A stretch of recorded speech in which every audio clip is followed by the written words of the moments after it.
Ang kwento ni Moses. Nang ipanganak si Moses, ang mga Israelita ay mga alipin sa Ehipto. Natatakot ang paraon sa kanila dahil iniisip niyang baka dumami sila at maagaw ang kanyang kaharian.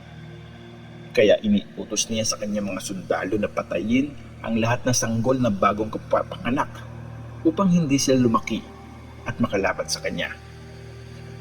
Ngunit gumawa ng paraan ang ina ni Moises upang mailigtas siya. Inilagay niya si Moises sa isang basket at pinaanod ito sa ilog Nile. Pinagkakatiwala ang kanyang kapalaran sa Diyos. Lumutang ang basket sa ilog hanggang sa makita ito ng anak ng babae ng paraon. Inampun niya si Moises at dinala sa palasyo kung saan siya pinalaking parang sariling anak. Lumaki si Moises bilang isang prinsipe sa palasyo.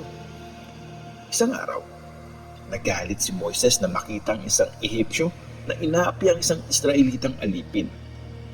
Dahil sa tindi ng kanyang galit, napatay niya ang Ehipsyo. Dahil dito, kinailangan niyang tumakas patungo sa ibang lupain. Nanirahan si Moises sa lupain ng Midian at nagtrabaho bilang pastol sa loob ng 40 years. Ngunit isang araw, habang nasa disyerto, narinig niya ang tinig ng Diyos mula sa isang nagliliyab na halaman na hindi naman nasusunog.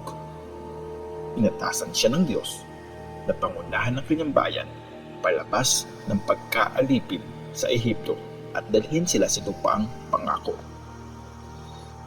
Bumalik si Moises sa Ehipto at hiniling sa paraon na palayain ang mga Israelita. Ngunit ayaw silang pakawalan ng paraon dahil ayaw niya mawalan ng mga alipin.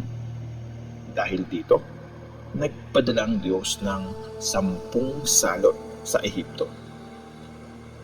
Ang ika-10 salot ang tuluyan nagpatiklop sa paraon.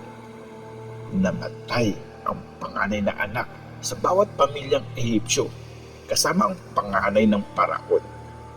Ngunit, inalagay ng mga Israelita ang dugo ng kordero sa kanilang mga hamba ng pinto bilang tanda, kaya naligtas ang kanilang mga pamilya. Pagkatapos nito, umalis ang mga Israelita mula sa Ehipto. Ngunit, nagbago ang isip ng paraon at ipinadala ang kanyang hukbo upang habulin sila. Naabutan sila sa tabi ng Red Sea at tila wala na silang matatakasan. Inutusan ng Diyos si Moises na itaas ang kanyang tungkod. Nang gawin niya ito, nahati ang tubig ng dagat at nagkaroon ng tuyong daan sa gitna nito. Nakatawid ng ligtas ang lahat ng Israelita. Nang nasa kabilang panig na sila, muli niyang itinaas ang kanyang tungkod at nagsara ang tubig sa ibabaw ng hukbo ng paraon. Muling iniligtas ng Diyos ang kanyang bayan. Malaya na ang mga Israelita, ngunit wala pa silang sariling lupain. Hinahanap nila ang lupain ng Kanaan na ipinangako ng Diyos.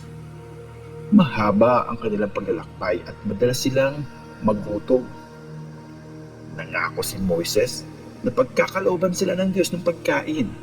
Kaya kinabukasan, nagulat sila na makita ang puting pagkain na nakalatag sa lupa. Ito ay tinawag na mana at matamis ang lasa nito, parang pulot pukyutan. Nang maubusan naman sila ng tubig, sinabi ng Diyos kay Moises na hampasin ang isang bato gamit ang kanyang tungkod. Nang gawin niya ito, bumukal ang tubig mula sa bato at nakainom ang buong bayan. Kalaunan, dumating ang mga Israelita sa palaan ng bundok ng Sinai. Tinawag ng Diyos si Moises upang umakyat sa tuktok ng bundok. Sa gitna ng kulog at kidlat, ibinigay ng Diyos kay Moises ang 10 utos na magsisilbing gabay ng mga tao kung paano mamuhay ng ayon sa kanyang kalooban. Ito ang 10 utos. Huwag kang sasamba sa ibang Diyos maliban sa akin. Huwag kang gagawa ng mga Diyos-Diyosan upang sambahin. Huwag mong gagamitin sa walang kapuluhan ng pangalan ng Panginoon. Alalahanin at ipangilin ang araw ng pamahinga. Igalang mo ang iyong ama't ina. Huwag kang papatay. Huwag kang mangangalunya. Huwag kang magnanakaw. Huwag kang magsisinungaling laban sa iyong kapwa. At huwag mong pagnanasahan ang asawa o mga ari-arian ng iyong kapwa.